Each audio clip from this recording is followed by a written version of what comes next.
Привет, друзья! Добро пожаловать на мой канал! В этом видео я покажу вам, как и какие надписи можно сделать на пряниках 23 февраля, как и обещала. Ставьте лайк, подписывайтесь, приятного просмотра! В прошлом видео я показала, как сделать на пряниках вот такую камуфляжную заливку. Посмотрите обязательно, ссылка будет в описании. Надписи на пряники я перенесла с помощью пергамента. Ссылка на надписи также будет в описании под видео. А также там есть ссылка на видео о том, как перенести картинки на пряники. О консистенции глазури для надписи я уже говорила много раз, но повторюсь для тех, кто смотрит мое видео впервые. Консистенция должна быть мягкая, легко тянуться, эластичная, не сливаться воедино, то есть оставлять бороздки. Такой консистенции легко писать, делать какие-то контуры, узоры, рисовать раскраски и витражи. В описании под видео есть также ссылка на видео с рецептом глазури и про консистенции глазури, обязательно посмотрите. Всегда я рекомендую сначала потренироваться на бумаге, у меня надпись в зеркальном отображении, но лучше тренироваться на нормальной надписи. Распечатайте, потренируйтесь, прежде чем писать на пряниках. Расположите бумагу с надписью под удобным для вас углом и пишите, тренируйтесь.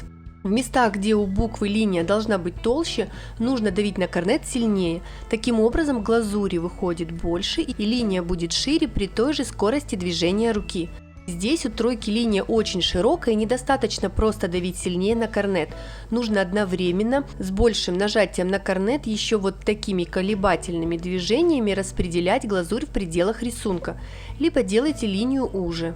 Обязательно расположите пряник с надписью под удобным для вас углом. Держите корнет так, как вы держите ручку. Не спешите, делайте все аккуратно, медленно, и у вас все обязательно получится. Если глазурь у вас получилась не той консистенции, то не поленитесь и переделайте ее. Если она получится гуще, то вам будет сложно и неудобно делать такой глазурью надписи, хотя и возможно. Такой пример я показывала в видео с надписями к Новому году.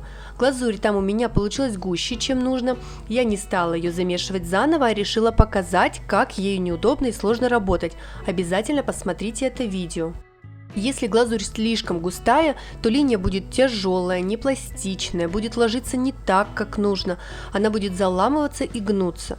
Линии получатся бугристые и некрасивые, нужно будет каждую букву поправлять шилом или влажной кистью. Рука быстро устанет, так как будет тяжело такую глазурь выдавливать из корнета и писать. Если вы хотите получить более или менее ровные гладкие буквы, то обязательно сделайте правильную консистенцию глазури. Если же глазурь будет жиже, чем нужно, то буквы будут расплываться и надпись не будет четкой.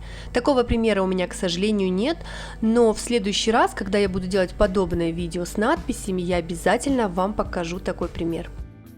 Красиво писать на пряниках – это дело тренировки, поэтому не ленитесь, переделывайте глазурь в нужную консистенцию и обязательно заранее тренируйтесь на бумаге.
На этом прянике имитацию звезды можно сделать красным цветом.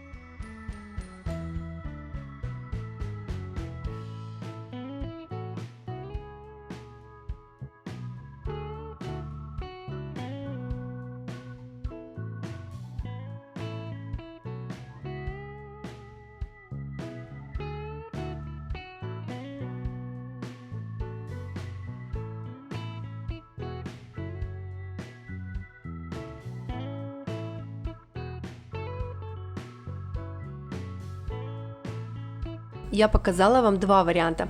Какой из вариантов вам понравился больше? Поделитесь в комментариях своим мнением.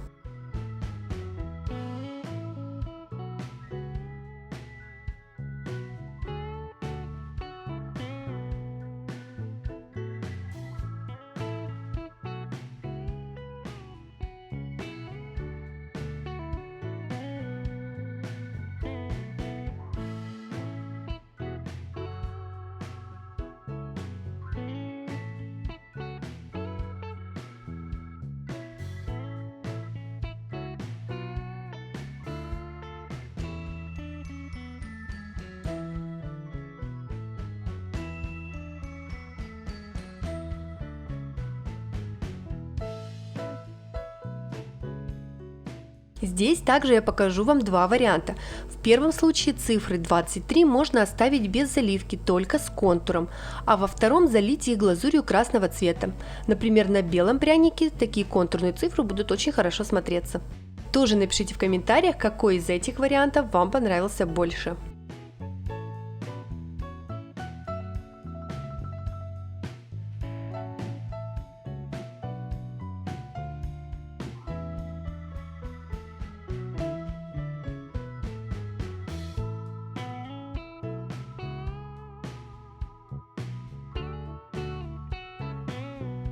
Вот такие пряники с надписями у меня получились. Все надписи получились хорошо, мне они очень нравятся. Надеюсь, видео будет для вас полезным и интересным. Не забывайте отмечать меня в инстаграме и делиться вашими работами. Подписывайтесь на мой канал, впереди еще много интересного. Всего вам доброго!